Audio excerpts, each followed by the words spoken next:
All right, Anu, here we are. Summer is finally here. We remember back when we were kids and that amazing experience of walking out of school. Maybe your kids have just had that, or maybe you're just looking for a little bit of downtime this summer. Thanks so much for joining us. Yeah, Anu, what's on your mind? That's exactly right. I feel like as a kid, you loved this time, and as a parent, you're like, "Oh my god, like, is there any more that can be put on my plate right now?" I mean, it's great, and it comes with a lot of stuff, a lot of shuffling, summer camps, all that stuff. I know you're going through the same thing. It reminds me, I loved, how Emer led this editor's page for this month's issue on discernment and this idea of like, there's so much stuff coming up personally, professionally. How is it that we can exercise discernment and say, well, what is actually going to fill my bucket? Where am I going to feel refueled to keep going? And I think that that's a lifelong process. I don't have any like perfect answers, but I did really love the way she led that piece. What did you think? Yeah, it's totally true. So if you haven't read that one yet, take a look.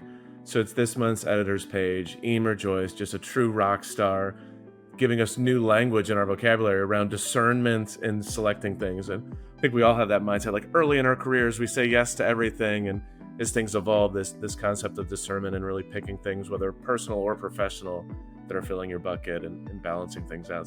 So spot on. So let's jump right in.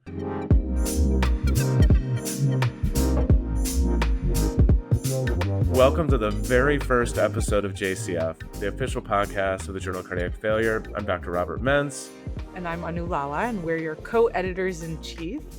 And what you can expect from this short podcast is just casual conversation, some insight as to why we picked the articles that we did and why they might be relevant for our clinical practice and overall academic conversation.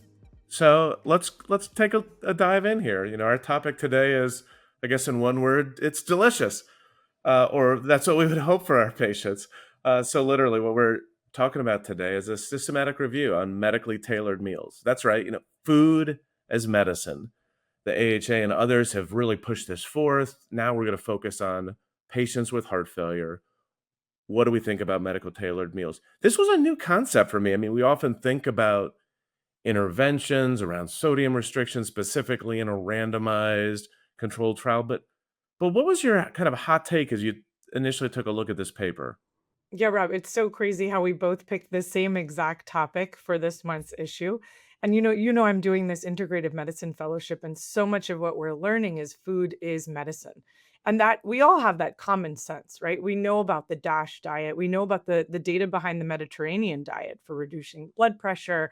We know about exercise, et cetera. And yet we have these guidelines that tell us we should restrict the sodium intake for our patients to less than 2,300 milligrams, right? Where does that come from? What is that data really based on? Not really hardcore evidence. And so while we constantly make these recommendations to our patients, it's really worth our while to see where the science is to back up some of those recommendations or where it is not and where we need to fill those gaps. Yeah, I mean, it's so spot on. So, maybe, do you want to walk us through a little bit about kind of a high level summary of this, and we can kind of go back and forth and just chat about it a little bit?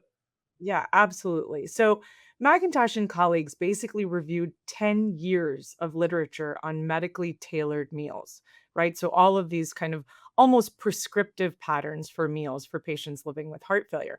So this is from 2013 to 2023.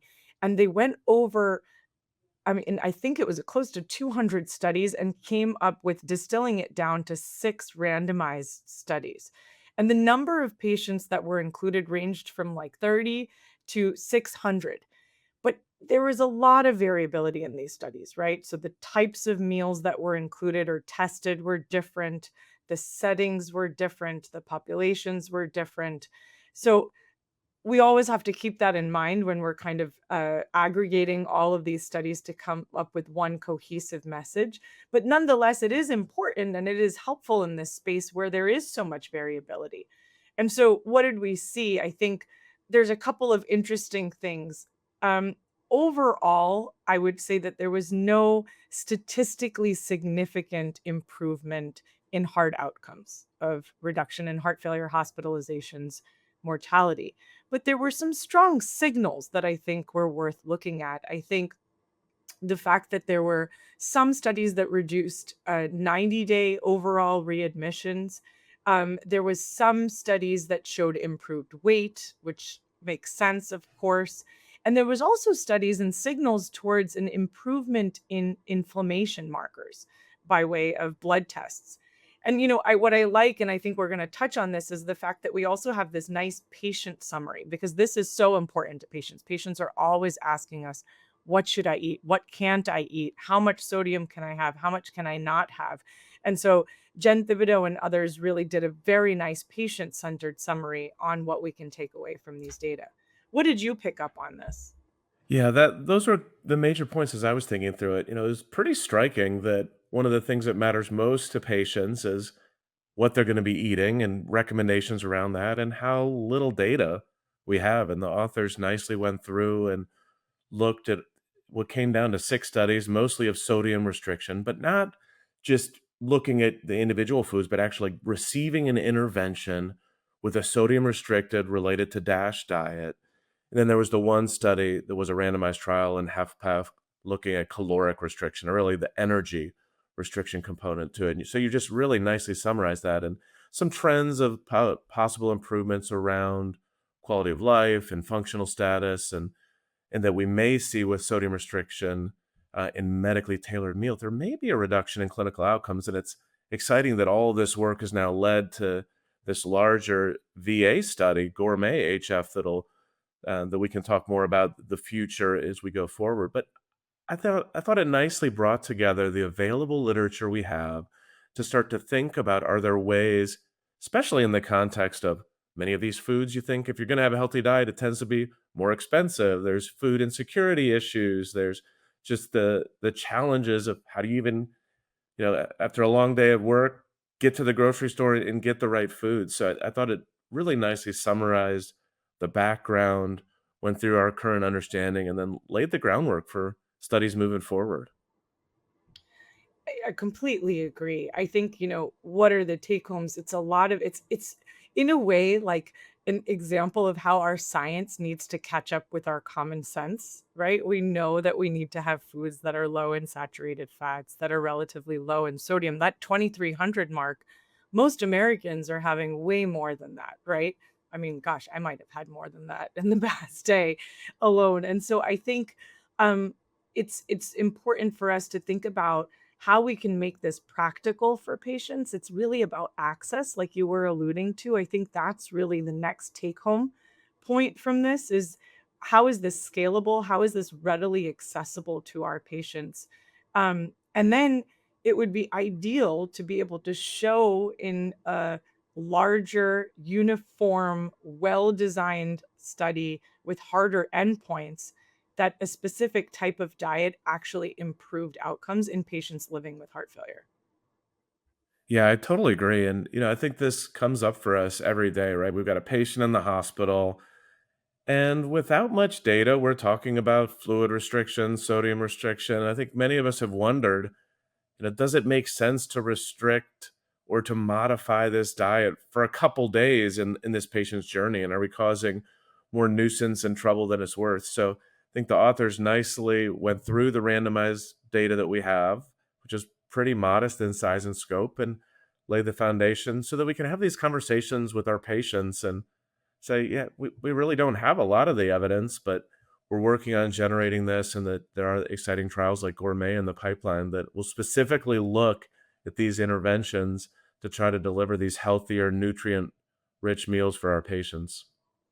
I love it. And I think, Martha has influenced us so much about thinking about prevention in heart failure. And so this is like a really interesting paradigm where it's not that you can only think about prevention to prevent the onset of heart failure or incident heart failure, but there's a lot of energy that needs to be devoted to prevention after the diagnosis of heart failure, right? And the diet is really kind of like a preventive measure for you encountering worse outcomes as a heart failure patient. And so I love this full circle that we're seeing more and more across prevention and heart failure in general. Yeah, I totally agree on the prevention aspect of it. And it makes me think a little bit about during those pandemic days when we were doing a lot of these meals that would get delivered, or the ingredients would get delivered to our house, and we were doing more cooking. But it's a lot of work. So to think, how do we facilitate healthy meals for our patients, have these conversations? And I think a lot of our clinic time or in hospital time, we think about med titration, and there's a lot of evidence around that. So not only do we need the evidence around the meals that our patients are taking, but having these conversations that really matter, and that this is an evolving space. So I love this topic. That's why I picked it. And I was so excited when you said, let's do this one this week, and it's spot on, because it's exactly relevant and timely for our patients, and look forward to the ongoing dialogue in this space. So that's what you can expect from us at this JCF podcast, where we are bringing papers to conversations. Give us a little opportunity to share our thoughts on some of the papers each month, and we'd love to hear back from you as well.